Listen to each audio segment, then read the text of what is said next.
Hello guys, கீரை mutton gravy எப்படி செய்யலான்னு பார்க்கலாம் வாங்க.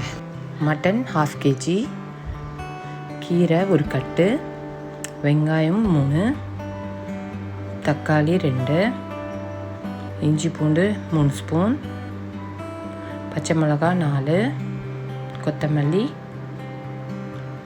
தக்காளியும் தேங்காயும் அரைச்ச பேஸ்ட்டு, புளி ஒரு நெல்லிக்காய் அளவுக்கு ஊற வச்சு, உப்பு, மஞ்சள் தூள், மிளகாத்தூள். ஒரு குக்கரை எடுத்துகிட்டு எண்ணெய் ஊற்றணும். அதுக்கப்புறம் வெங்காயம், அரைஞ்சி வச்ச வெங்காயம் போட்டு நல்லா வதக்கணும். வதங்கின பிறகு உப்பு போட்டுடணும். நல்லா வதங்கணும். ப்ரௌன் கலராக ஆன பிறகு இஞ்சி பூண்டு போடணும். போட்டுட்டு நல்லா அந்த இஞ்சி பூண்டு வாசனை போகிற வரைக்கும் வதக்கிட்டு கறி போட்டு நல்லா வதக்கணும். அதோட கலர் சேஞ்ச் ஆகணும். அந்த சமயத்தில் நம்ம மஞ்சள்,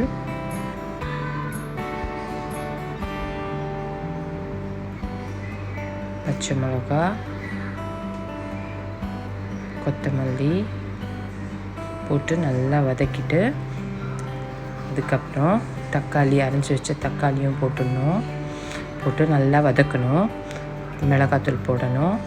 போட்டுட்டு நல்லா வதக்கின பிறகு க்ளீன் பண்ணி வச்சுருக்கிற கீரை எடுத்து போட்டு அதுவும் நல்லா வதக்கிட்டு நல்லா வதக்கணும்.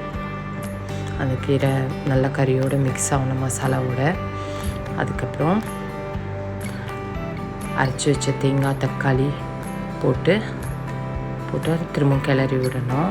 அதுக்கப்புறம் புளி தண்ணி ஊற்றிட்டு திரும்ப கிளறிட்டு விசில் போட்டுடணும். கறி வேகிற வரைக்கும் 3 விசில் போட்டுருங்க. 3 விசிலுக்கு அப்புறம் ஓப்பன் பண்ணால் நம்மளோட கீரை மட்டன் தயார். தேங்க்யூ.